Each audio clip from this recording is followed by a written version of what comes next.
I would like to describe a field in which little has been done, but in which an enormous amount can be done. This field is not quite the same as the others in that it will tell us little of fundamental physics, but it will tell us much about the strange phenomena that occur just below our perception. In contrast to the natural philosophers of the past, the scientists of this field delve into the recesses of nature and show how she works in her hiding places. Their quest is to understand and create the imperceptible. After all, there is plenty of room at the bottom. Hello and welcome to the Materialism podcast. I'm your host, Taylor Sparks, here at the University of Utah, and I'm joined as always by not Andrew Falkowski this time. He's off away, but we do have Jared Duffy in the studio with us. Jared, how you doing? Good. You didn't even give me my title. I'm the resident audio guru. Jared is our audio espectacular, and he's going to do amazing things to make sure that we sound wonderful. And today we have a wonderful guest. It's my old friend, Kara, who I've known for like 10 years now, which is amazing. Kara Krebs is she is an adjunct professor of visual art and design at Weber State University. She was the artist in residence at UMocha and is currently the exhibition director at the Bountiful Art Center. Kara, tell us about yourself.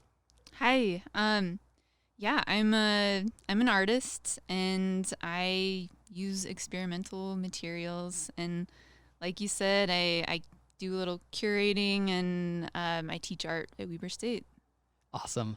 So there's a reason that we brought Kara on today's episode. Kara is one of the most experimental, interesting artists I've ever seen. Kara, at some point we need to have you plug where people can go to see your work, because I definitely think the audience is going to see it because it's amazing. Just to put it in a frame of reference, the first time I saw Kara's art, I think the one that I first saw anyways, was an underwater. It's like I was underwater in a cave, but it was no regular cave. It was like the stalactites were made out of like nacho cheese, and it was huge. This was like a big installation, and it was like gummy and jelly. I think it was like food was a lot of the components. It's been 10 years, so I'm not remembering, but I remember thinking right away, like, holy smokes. First off, this is amazing. It's crazy looking, but like, how would you even make this? Because it looked like smooth, like textures, like it was amazing. And I immediately was thinking what sort of materials were involved in it. And that's why we've got her on today's episode, because she is a master of trying out lots of different materials to get that perfect aesthetic that you're looking for. So today's episode is so earlier this month we did an episode on the science of art, and immediately all the people started saying, yeah, but what about sculpture, and what about all these other things, like what about, and so we're like, fine, all right, let's do one where we talk about the other components of art. And since it's Halloween, let's do an episode on the science and the materials of cosplay, right? So that's what we're talking about today. Kara, I know for sure, has made some amazing cosplay, at least one or two, because I saw one where she was a Demogorgon from Stranger Things, and it was the giant, like, open flower around her head. It was unreal, like, absolutely amazing. We're going to find some pictures and post them. And I am not good at cosplay, but I really like it, and so I've dabbled a bit in it. And so we're going to talk about what are the materials that make cosplay possible. Because if you talk to people, they'll all of a sudden they'll say, like, oh, are you working with this, or have you used this?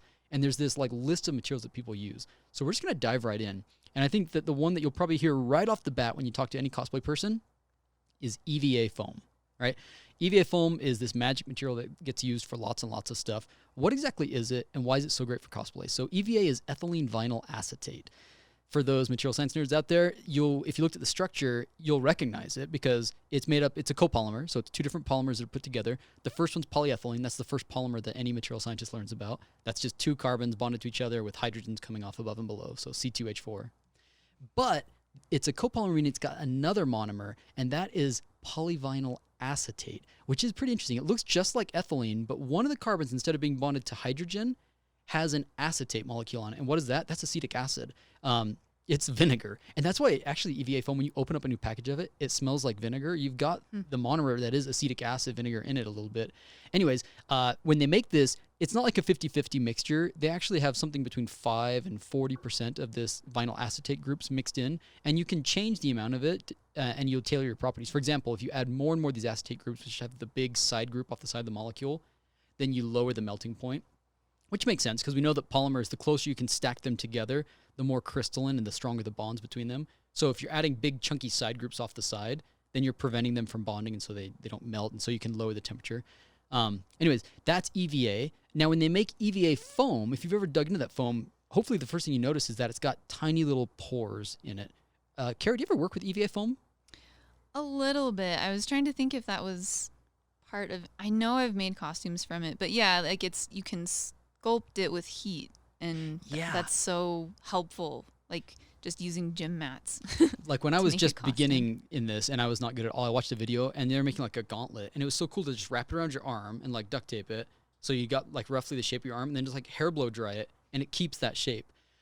What's really great about this, it's pretty easy to work with. It's durable, it's tough. Like you can cut it with just a razor. I use a little X-Acto knife and you can cut right through it. And that's largely because of the pores that are in it. If this was a dense polymer, that would be really hard to cut through. But the pores in it, in addition to making it comfortable and it kind of gives it like a rubber-like feel, makes it... Quick caveat, we are recording outside today because we don't want to get the COVID. So if you hear dogs barking in the background, just bear with us. It's what's called a closed cell foam. And it's pretty cool how they make this. So this is a closed cell foam. If you've ever looked at like a dish rag, that's an open cell foam, right? The pores interconnect all the way through in your dish rag sponge. But this is closed cell. Each individual little capsule is closed off from the other ones. And how on earth they make that, I didn't know ahead of time. Actually, I had to look it up for this episode. It's pretty rad. They melt this stuff so it's in the liquid state. And then they pressurize it with a gas, something like nitrogen. And so as soon as like they squeeze that gas, they dissolve the gas into the material.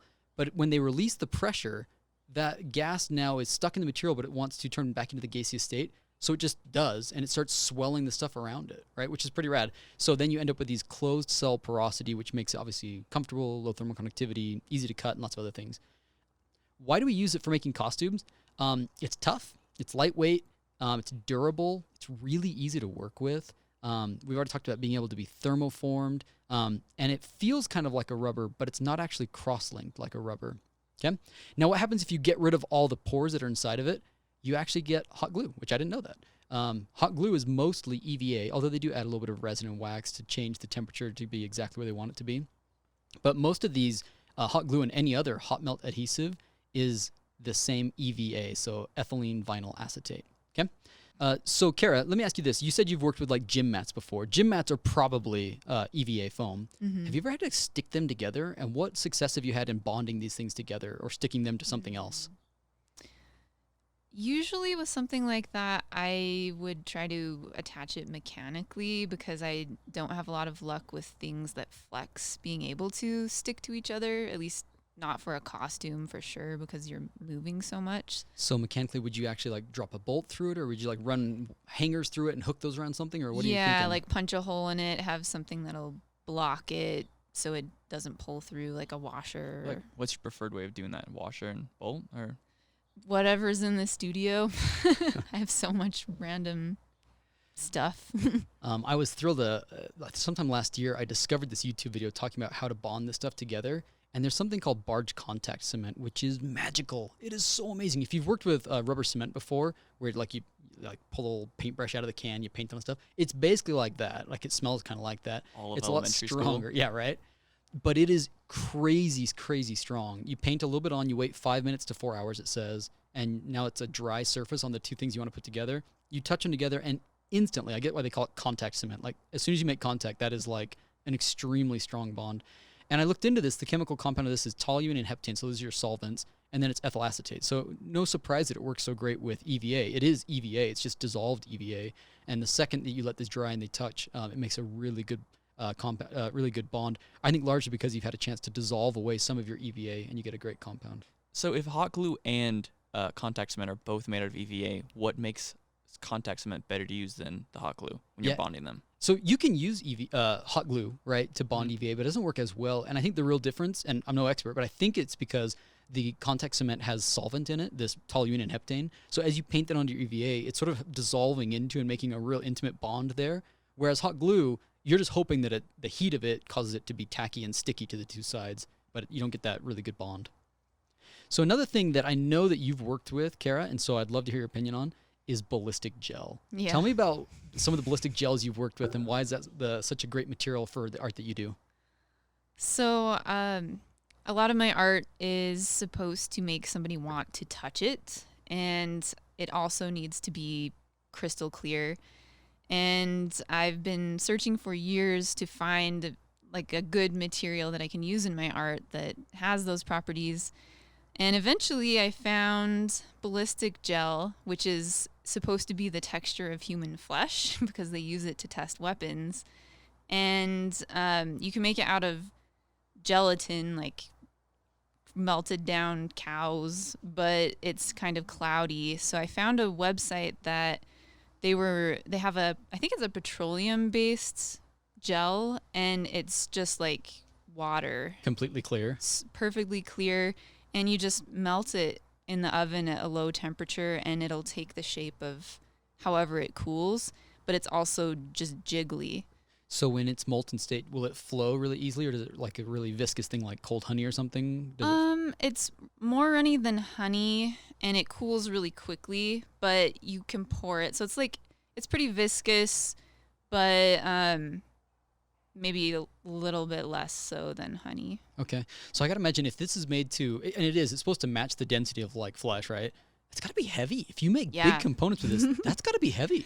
And that's been a problem with some of the art. So I've made pieces that were 7 feet by 5 feet, and had to make them hollow because I realized if I had enough of this gel, not only would it cost an insane amount of money You to couldn't make, move that. it's like putting a human on the wall. Like, it's really as heavy as If flesh. you've ever also wondered what this looks like while we're talking, if you've seen any of the Mythbusters shows, Yeah. anytime they Yeah. shoot those dummies, that's Yeah. what it is. Yeah. The Forged in Fire show, I think that they also, when they chop Yeah. through things, they usually have ballistic gel. And I foolishly thought that ballistic gel was just sort of ballistic gel, but apparently, like in the gel world, you can tailor this so much because you can add more or less gel, right? And so it changes the texture and the tacticity, right? Yeah, and you can buy it in different. I don't know if they call it shore hardnesses, but like different squishiness amounts, and they tell you what's kind of the standard, and then you can get it softer or harder. And I've experimented with it and learned that I could mix mineral oil into it to soften it, which I needed. Oh, nice. Like I made a show. I had an exhibition where I made artificial jellos, so they didn't end up melting in the middle of the exhibition. And I needed them to jiggle like real jello, but the standard ballistic gel is too firm. But the mineral oil sort of softened it up. Yeah, so if I mixed enough mineral oil, it would be just like regular jello. You couldn't tell the difference. That was Except a sweet it would show, by the way. taste very different. She mentioned shore hardness. For material scientists, you probably learned about Rockwell hardness or Vickers hardness. So shore hardness is just the same thing. They all are the same approach where you take something and you press it into your material. And if you know the load that you're pressing on your material with, you basically measure how deep it goes in. The difference here is that it's a larger rod, basically, that's being pressed into it, but it's the same concept. The next thing I thought we ought to cover, if we're talking about cosplay, it's got to be the materials that we make masks out of, right? So we've got this big debate right now, right? There's silicone versus latex masks, right? And even those, there's lots of different subtypes of silicone and latex. But from the basics, what is latex? So latex is a natural rubber. We talked about it on our previous episode. Go back and listen to the one on vulcanization of rubber. But it's polyisoprene, right? So this looks a lot like our old friend polyethylene, or kind of looks like polypropylene, where it's got a bunch of CH2 units, right, in the backbone. But what's interesting about polyisoprene is that it has every 4 bonds is a double bond. And normally we think of polymers as not having double bonds along the backbone. We usually break those during the polymerization process. But this one, you don't break them all. And the fact that they're present means that then you can cook it with sulfur, that's vulcanization. That sulfur will attack those double bonds and allow it to hook to another chain. So instead of having a bunch of individual spaghetti strands, it's like you drizzled, super glue across your spaghetti strands, and all of a sudden they're connected together at a few spots. That's vulcanization, and that gives you latex rubber, natural rubber. Silicone, on the other hand, is a totally different animal, right? Silicone, the backbone doesn't have carbon in it like most polymers. It's not like a carbon bonded to a carbon with side groups off the side. This one is an alternating bond between silicon and oxygen, hence the name silicone, right? So silicon, oxygen, and coming off the side are methyl groups, CH3 groups on the silicon, and oxygen doesn't have any other bonds, right? Because it only makes 2 bonds. So that is silicone elastomer. You'll also hear people, at least in the science field, call it Pdms, and I was actually looking this episode up, and I learned that was the same thing. I thought these were totally 2 different things. I was like, oh, polydimethyl siloxane is silicone. So if you've heard people talk about PDMS, very, very common material in the lab, that's just silicone rubber. Okay, when you're going to make a mask out of these, or a cosplay or something, or an art or whatever, out of latex, an art. Make a singular art. So what are the pros and cons of these? First off, have you used either or both of these? Yeah. Kara? I've used both of them, and I don't use as much latex anymore because of problems with it. I use a lot of silicone. So what sort of problems do you run into? So the latex degrades really quickly, especially if light hits it. Yep. And I had one show where I made a giant fake balloon, and I came back at the end. No, there were inflated balloons that were part of the exhibition, but this piece was part of a kind of a 3D painting, and it was at a gallery that was a few hours away, so I came back at the end of the exhibition, and the latex was just in ribbons because there had been enough light on it throughout the exhibition. So yeah, and also it smells bad. I don't know. Is it ammonia? You would know the science better than I do. I don't. I mean, I'm looking at the formula and I'm seeing CH3 groups, and I don't see any nitrogen. It is vulcanized. So there's some sulfur there. Whatever it is, it has its smell to it for sure. Yeah, and I know like the latex you can use on your skin doesn't have the irritating whatever chemical in it that you would get in like the cheap mold making latex. And I thought it was ammonia, but maybe it's something. Maybe it's sulfurs, it may well be. Or something. I don't know.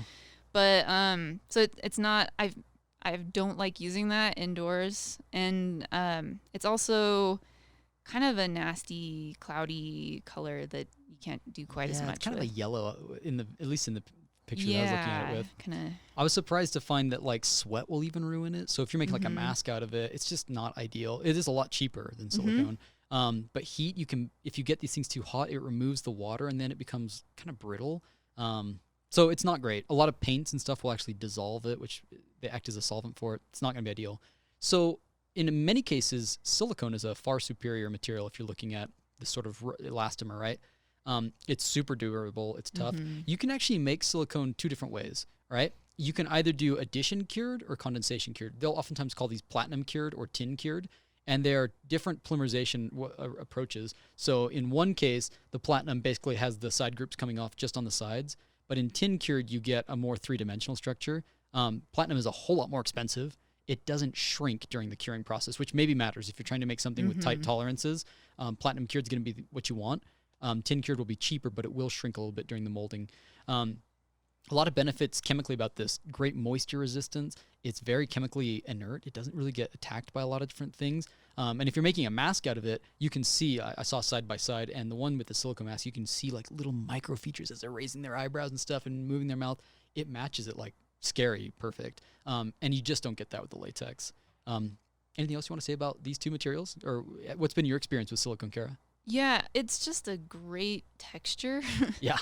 And you can get, like you said, it really durable silicone. They make a kind called dragon skin that will just stretch forever and jump right back to the shape it was before. So rad. I make giant cheese sculptures and paintings. It looks just like Velveeta. It's perfect.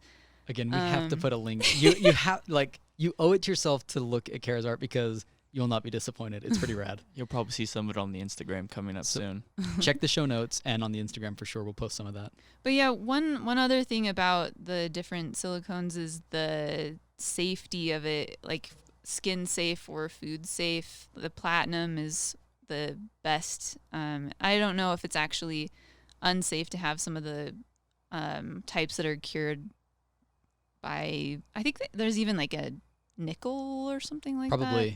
Probably. I did just a cursory review, but there's different catalysts that will catalyze the vulcanization, yeah, the cross-linking. And they say don't use those if it's going to go on your skin or be used in anything that you'll have food touching. Well, it's a condensation reaction. You can actually look at it. It gives off water. And so it does have different texture because it's now a composite, right? It has that water left over in it, whereas the other one is still just the silicone as before. It's just been cross-linked. Yeah, in the show notes, we will leave something with a little FAQ just talking about how they kind of work, and I can also post on the Instagram so you can see the different ways that the catalysts combine to form the molecules. Cool. All right, our next material. You can't talk about Halloween and costumes without Plaster of Paris. Who hasn't made like a mold of their face or their hand or something, right? Jared, even you. Why Paris? So the name, I looked this up and I've forgotten it already. Well, I will find out. Don't worry about it. So what is plaster of Paris? Plaster of Paris is gypsum. What is gypsum? That's just calcium sulfate. It's not just calcium sulfate though. It's usually hydrated, right? So it's CaSO4 with 2 water molecules with it. And what's interesting is that you can bake off some of that water. If you heat it above about 200 Celsius or so, then you'll remove some of the water. And then if you add that water back, it's anxious to incorporate it back in its structure, and it does so automatically. So that is the whole process of plaster. You buy it as a powder. It has water in that powder, even though it doesn't look wet. It has the water molecules in it. But if you add that extra water, that's just what it was looking for to become a hard ceramic at that point. So this is a ceramic material that forms it. It's a hydration reaction, and it's really awesome because it happens fast. It's cheap. In about 10 minutes after mixing, it's complete about 45 minutes after. So you can make really cool casts out of this really low-cost material, calcium sulfate. Kara, do you work with this at all? Yeah, it's really handy. Like you said, it's inexpensive, and you can cast anything you want, make a mold, and then have a replica of something in just a few minutes. I've used it in maybe the wrong way in the past. Tell us about it. Like that piece you mentioned at the beginning that was like a cave and cheese and all sorts of different materials. So it was kind of like a portal inside a massive grilled cheese sandwich. And for the base cheese on the bottom half of the bread, I mixed plaster with acrylic paint and latex paint to see if I had no idea if it would work. Did it work? It did. So I wanted it to be I needed just a ton of bulk. I needed a lot of stuff, but if that was made out of silicone, that would be a ton of money. You'd pay so much for that. So I just needed it to kind of have that sheen a little bit like the paint would, but because you didn't paint it afterwards, as it was, you used it. I did both. So I mixed the paint into the plaster, and it was kind of like a matte pale Yeah, makes sense. orange. And then I painted over the top of it, and it made it a So little cool. bit more flexible than that really brittle plaster, and it worked for the cheese. So Very cool. that's what I ended up doing, is just like, what can this material do that it's not allowed to do, because I need it to do something else. Jared, why on earth do they call it plaster of Paris anyways? The answer is underneath Paris, there's subterranean mines that have since been abandoned. These the catacombs? No, these are mines. These aren't catacombs. These Oh. are separate. These are actual mines, and this is where they mined gypsum under Okay. Montmartre. I don't know. I don't speak French, but because that's where most of it was mined, became plaster of Paris. Is it Montmartre? I don't know how you say it. Sure. Yeah. Very cool. Okay. Our next material I want to talk about is our old friend. Surely we've all tried this. Papier-mâché, right? Who hasn't made a papier-mâché mask or piñata or something before? Even, is it Mache or is it Mache? I don't know. In fact, the spelling on the Wikipedia gave me anxiety because it had vowels where I didn't expect them to be and little hats on some of the vowels. So I don't know. But papier-mâché is an amazing material for Halloween. I would wager it's certainly one of the oldest. I was looking briefly at the history, and at least back to 200 AD when the Chinese discovered paper, they right away started using it with papier-mâché. Basically, what is papier-mâché? It's paper mixed with glue. At its heart is really what it is. So it's a composite material. It's not just a polymer like silicone where it's one type material. It's now a composite. We've got 2 different classes. But there's lots of different varieties of papier-mâché. I thought it was all the same. I thought you always just started ripping newspapers, making strips, painting it with some sort of glue. I think we used flour water, but you can also use Elmer's glue and stuff. But there's other ways to do it. You can actually grind the paper into like a pulp, right? Make sawdust essentially, mix glue with that, and then use it like a clay. But when it sets up, that's papier-mâché too, which I didn't realize that. So I'm curious, have you used papier-mâché in any of your art, or what's your take on it? Yeah, I've mostly used it. So I have a October birthday and always had a piñata that was like a spooky papier-mâché. Would you make them yourself? Yeah, every year. But it's great for art because it's so cheap and accessible. Paper enamel's glue, right? Mm-hmm. And you can coat it with things that make it permanent. So it's like a papery object that will dissolve in water until then. But you could coat it with materials and suddenly have like a durable, firm object that will last. So it's really great for getting like a structure. So I learned that at the turn of the 20th century, it was very popular and in fashion to make boats out of paper mache, like canoes. Wow. So apparently, like the paper back then was a little more elastic than the paper we have today, which is great because they could wrap it around a hole. They would, paper mache it, and then they would waterproof it with something. And there's actually this story of this guy who went all the way from New York to Florida, and then back up from New York from Florida back up to New York in this paper mache boat, which is just bonkers to me that you can actually do that. That's like all of the students in physics who had to make boats out of cardboard.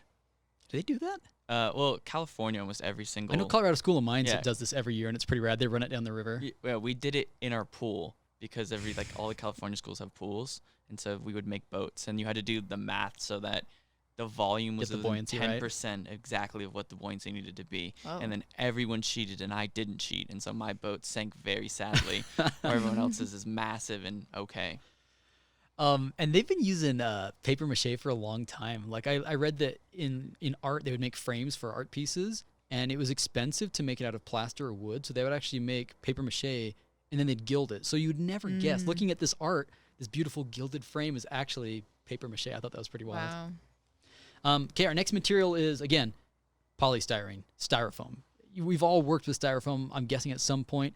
What's so great about styrofoam? What's hard about it? So first off, if we look at its structure, it looks a lot like polyethylene, our old friend polyethylene. It's got a carbon backbone with hydrogens off the side, but one of the hydrogen they pulled off and they put a benzene ring on the side. That's styrofoam. So it's got a big clunky side group. Otherwise, it looks like polyethylene sort of. Now the styrofoam is not regular polystyrene. Styrofoam is just like our old friend before, the EVA foam. Friends with a lot of people. Oh yeah. They pressurize it with gas, and then they remove it from its high pressure, and that gas wants to expand, and that makes the closed cell porosity. So if you've ever like torn apart something made out of styrofoam, you probably notice it has like those little chunks, right? Those are the closed cell bits of porosity that have formed within it. What's so great about it? It's crazy lightweight is really one of the major things. It's 95 to 98% air. There's very little plastic actually there. It's mostly air. But it has a lot of problems. I used it for, I'm going to show you a piece here. So if you're watching the video, take a look at this. Well, styrofoam isn't biodegradable, which I know people always talk about when you've got any like takeout stuff and people throw them in the recycling bin. You can't do that. Doesn't work like that. Nothing you can do with styrofoam, right? Yeah, it is not biodegradable, which is a problem. I keep on hearing articles where they're like, oh, we found a way to biodegrade it. It's this certain type of bug can eat it. But it's not like industrially biodegradable. You can't get rid of like the huge amounts that we're generating. Can you recycle it in any way? Like melt it back down or? No, because to do that, it would require pyrolysis to break up the bonds, and that doesn't happen until 430 degrees Celsius. I actually looked that up, and so it's not economically feasible. Technically, we can do it. It's not economically feasible. So if you're watching the video, you can see this totally awesome Guardian from Breath of the Wild. My kid is the biggest fan on the planet. And so this is styrofoam. Made this one out of styrofoam. Almost all the pieces here are styrofoam. You've got this crest piece, this main one. Again, you can buy these things for so cheap. Styrofoam is really, because it's lightweight, you're not using a lot of material, which makes it cheap. On this one, I did add another. It's got Pmma, Polymethyl Methacrylate, which you probably have heard called acrylic glass instead. So these glowing parts are actually acrylic glass, but most of this is styrofoam. And what's great about it is I start out with this great big 2-inch, plate or whatever, and to cut it, I did the hot wire method where you can just take a little heated wire passing electricity through it, and you can just cut this thing. And I since later learned that you can sand this, which I did on this one. Your kids are so lucky. You have to avoid styrofoam and gasoline together too. Yeah, so because, right, think about it, its side group is that big benzene ring, so gasoline has a lot of those things in it. It's soluble, right? It'll dissolve it. That's how you create. That napalm, right? Yeah, no one do this, but that is how you make napalm. Oh. Well, homemade napalm. Fight Club will say orange juice concentrate. They're lying to you. People are totally gonna do it. I take no responsibility Yeah, for I the kinda homemade wanna do it. napalm that you make. So anyways, that's styrofoam. Do you work with styrofoam, Kara? What have you learned about it? Styrofoam, not so much because of those little balls that pop off, so it's I not actually, smooth. When I was cutting that, I noticed that those would chunk out. But what was crazy is I noticed that if I sanded it, it is possible to sand it so those don't pull out. I was totally surprised that you can actually That's what I was machine gonna it ask, to yeah. some degree. Yeah, because I cut it with the hot wire method, and it was rough. And then I just tried I wonder what would happen, and you can actually sand it pretty nicely. So how did you build yourself like a hot wire device, or did you go and buy one? I did. So we will put that. We've got some picture of that. We'll post it on the Instagram. It's pretty That's rad. great. Probably scary to work with. It was terrifying at first. The batteries were burning my hand every time. Now we no longer use batteries. We've got a power supply. So the next material I want to talk about is foam clay. When you see people doing cosplay things, they'll often like make the armor or whatever it is, but then there's like these intricate little details, and they'll just like be like hold it just as if it was like actual like clay, the mineral clay that you have to bake, but it's polymer clay. Have you ever worked with this stuff, Kara, at all? No, it's something that people have said I'd love, but I haven't done much with it.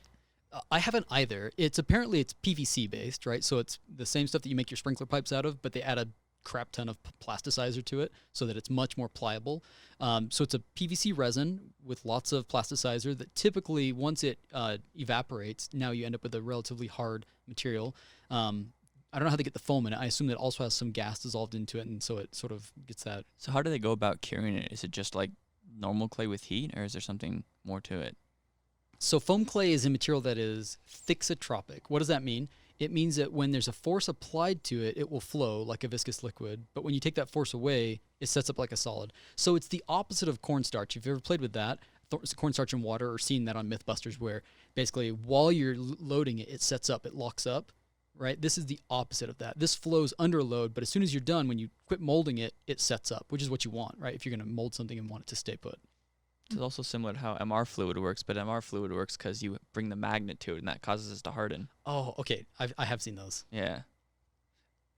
Let's see, what do I want to say about foam latex? So a variation on this, instead of PVC, you can also do foam latex. If you've seen, and it is that time of year, The Nightmare Before Christmas or Coraline, these characters are made mostly out of foam latex, but it's the same idea. You're basically adding an additive to make a foam out of your material. You have it partially cured, and you end up with a gelling agent that allows it to be a little bit flowable, a bit like a rubber, but it's still lots of air inside of it, so it's a foam. Okay. This brings us to expanded polyurethane foam. Kara, I know that you work with this stuff. Tell us about it. Yeah, it's nice.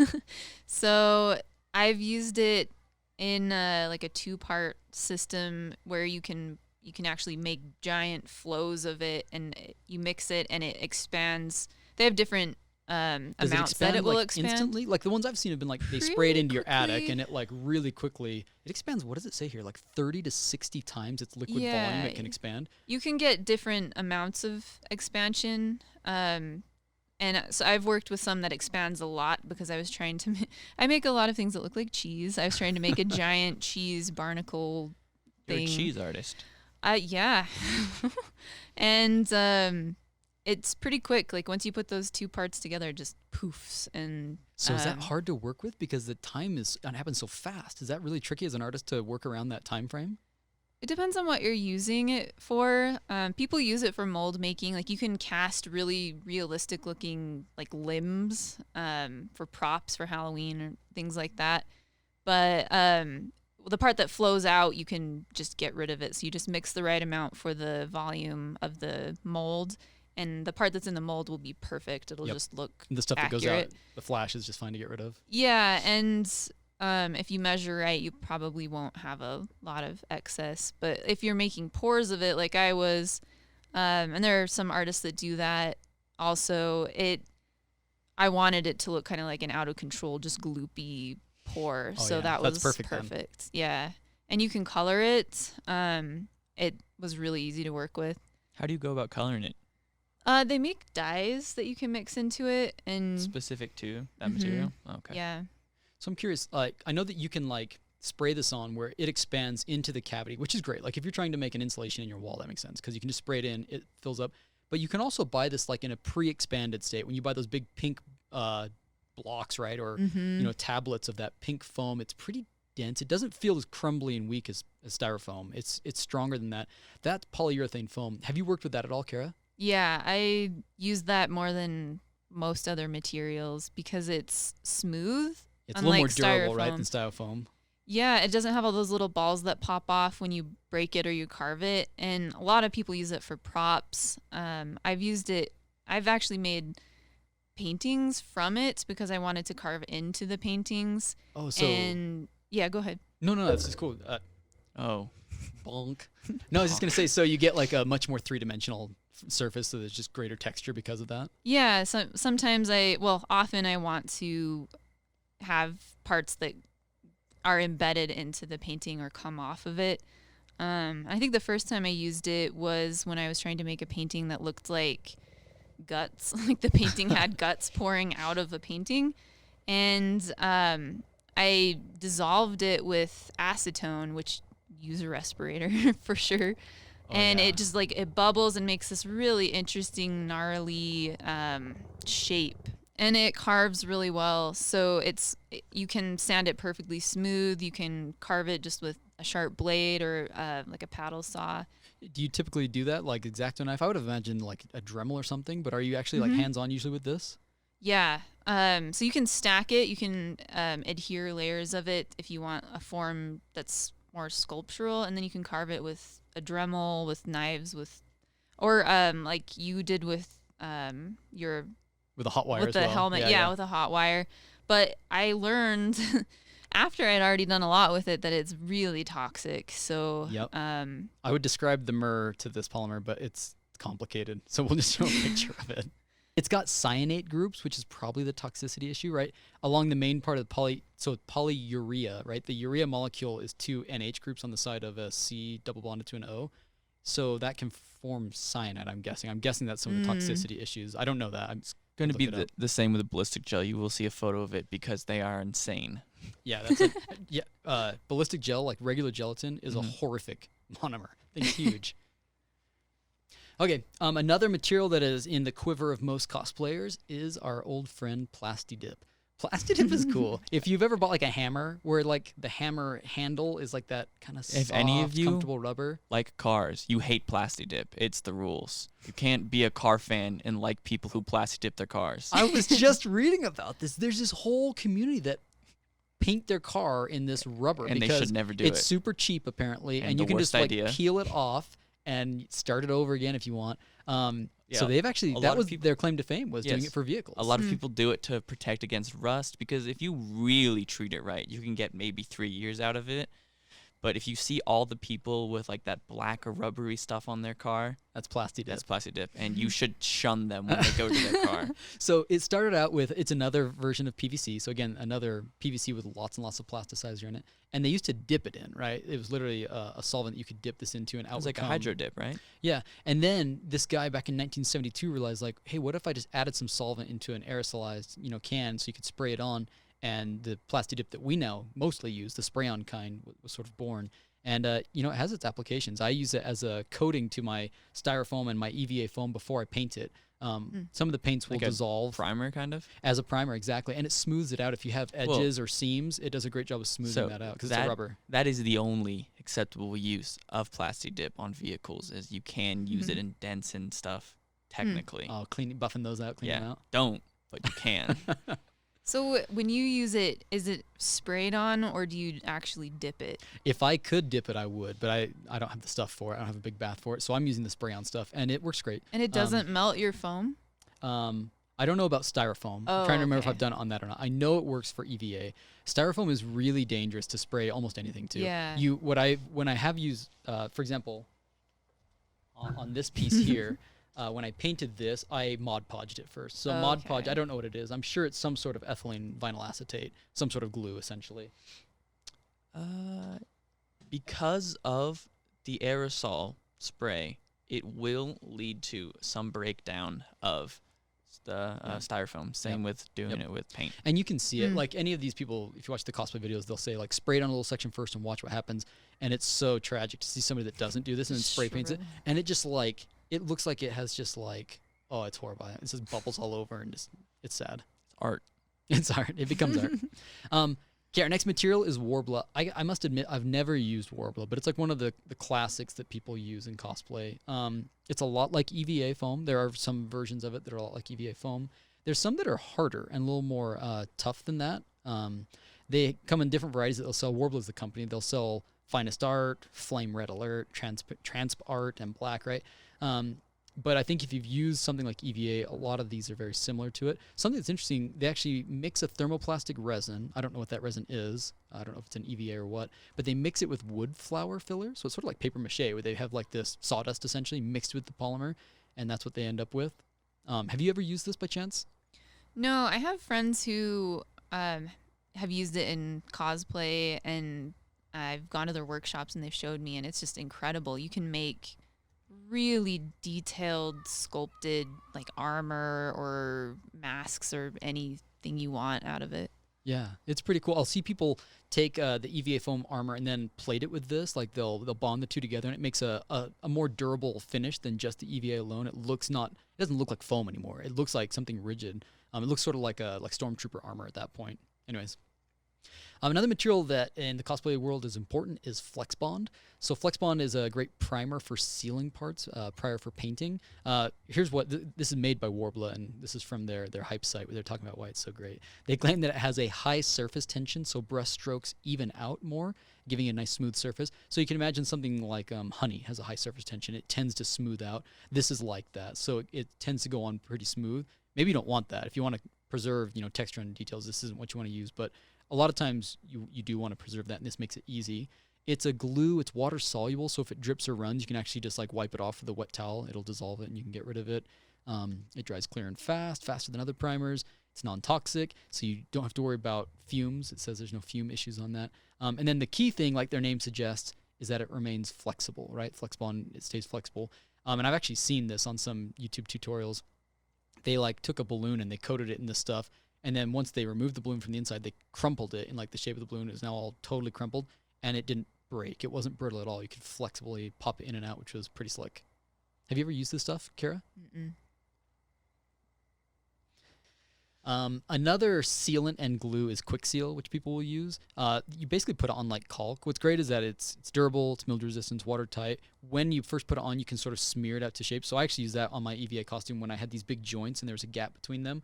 I put Quick Seal along those and I could smooth it out. And then by the time I covered that with Mod Podge afterwards, it's hard to see the joints. They look a lot better at that point. And then we've got Cintra. Have you ever used Cintra before? No. So this is Pvc Foam Board. So it's not like PVC pipe where that would be really heavy. This is foam, so it's like EVA in that it's closed cell foam. But instead of being out of ethylene vinyl acetate, it's out of PVC. So what are the trade-offs, this versus and it's not just PVC. They actually mix it with polyurea as well. So it's a copolymer of, what's a composite of PVC and polyurea. Could you take something like a PVC pipe and create the foam out of it, given that you had the chemical to mix into it? So again, anytime they make that closed cell foam, you have to like pressurize gas into it. So you have to melt it and pressurize it. And I don't think that your average person can do that, but it is the same precursor material. It's PVC. Okay, got you. It probably has some additional plasticizer to it. But I think the key thing is that they do turn it into a foam. They mix it with the polyurea. And this is basically a lightweight, rigid material. They make signs and stuff out of it.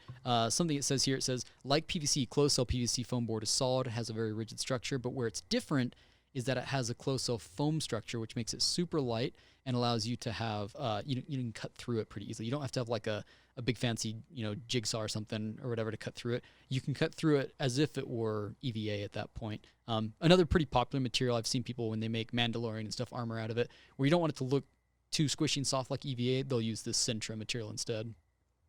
Okay, then the last material that I wanted to talk about is Pmma, Polymethyl Methacrylate, which I already showed you EVA. I'll show you another piece here for those that are watching. You get to see some more of Spark's beautiful wiring work too. This one is good. You can't even see it on this one. He's putting the headphones on.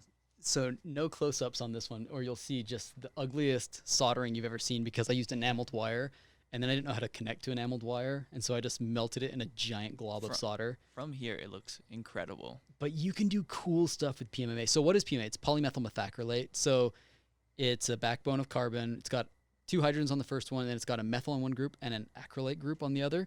What's great about this is it's very, very transparent. It's a shatter-resistant alternative to glass in a lot of instances. So it can be scratched easily, which is a bummer, but you can remove scratches with heat treatment. I actually scratched a piece earlier. My kids were helping me work on it, and they scratched it, and you can just hit it with a heat gun, and they basically just disappear. It just remelts for the most part. Look at him calling out his kids instead of admitting that he scratched it. Oh, they totally did it. What's cool about it is half the density of glass, which is nice. So it's very lightweight. This thing weighs nothing. It's a little bit flimsy, more so than glass would be. But to have something that is way less likely to shatter, it was worth it to me to make this. Plus, it would be very hard to cut this shape into glass. How right? hard is it to cut those shapes though currently, like the complexity of some of the centerpieces? Okay, so actually, it's not super straightforward to cut. I cut it with a jigsaw, and it broke in like 4 or 5 places, and then I had to put like little, I made little like bolt pieces to connect it just when I was doing a practice run. To make this piece, which is not broken anywhere, I had to use a bandsaw and a really like a thin blade one and cut it really slowly and carefully. With a jigsaw, if it starts to vibrate back and forth, it does it because it's cutting it so fast that the blade is melting the polymer, and then the polymer's sticking to the blade, so it basically gets chatter, and that's what caused it to break. There's no chance of using anything like, say like the wire or something hot to cut through it? I haven't tried hot wire with acrylic. I don't think I have anyways, but I have used like my soldering iron in little spots. For example, you'll notice that this is embedded with LEDs.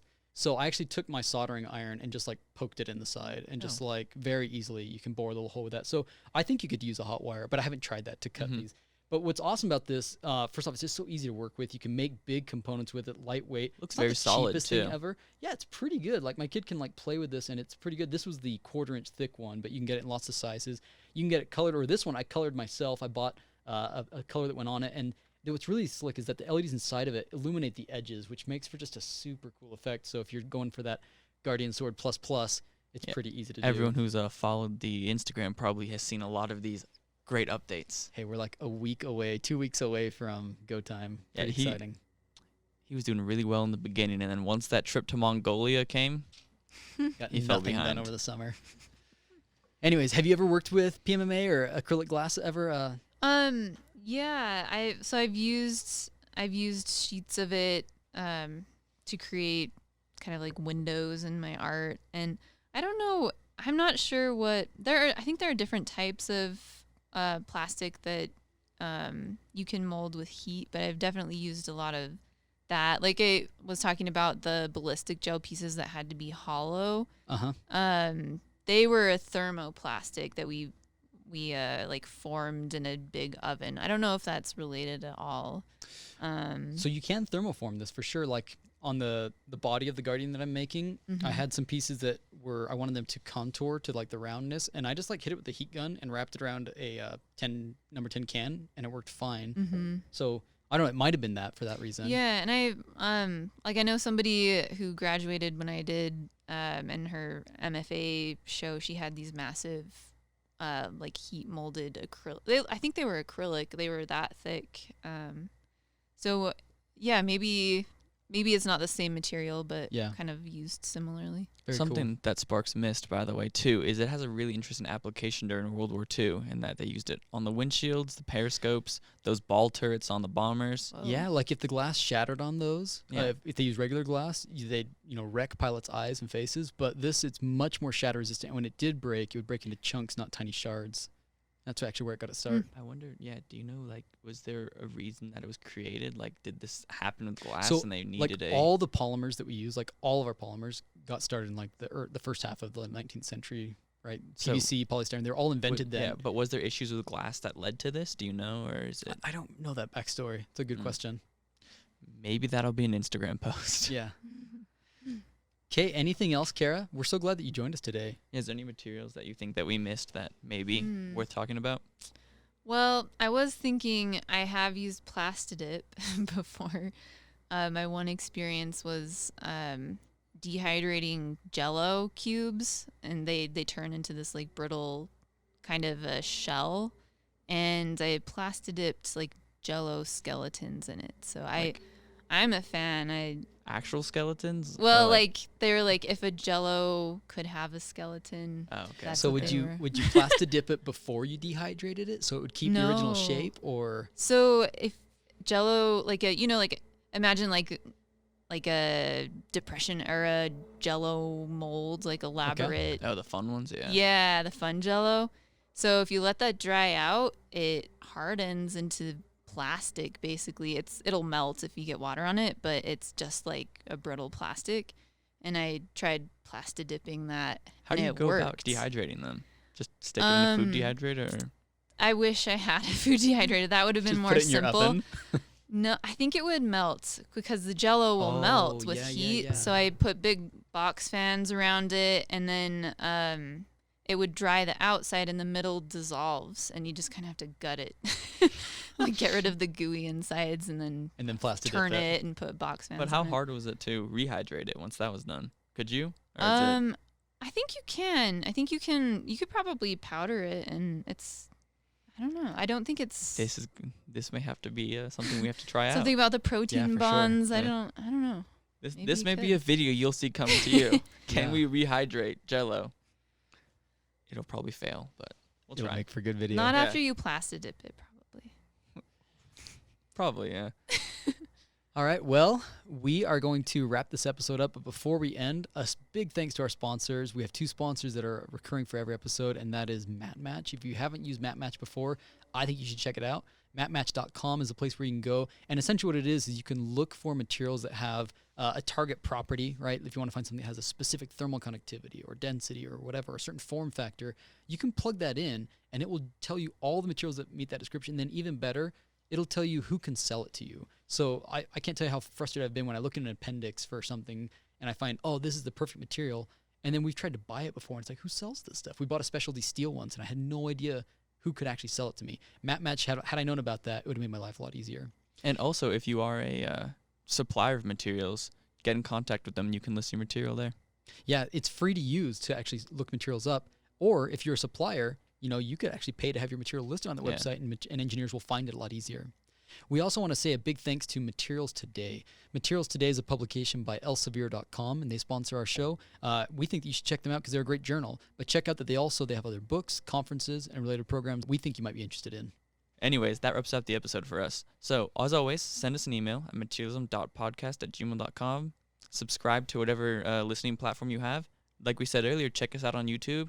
Dr. Sparks posts some great lessons if you want to learn some basic stuff again. And then also we post all the video components of this when we do the Zoom calls.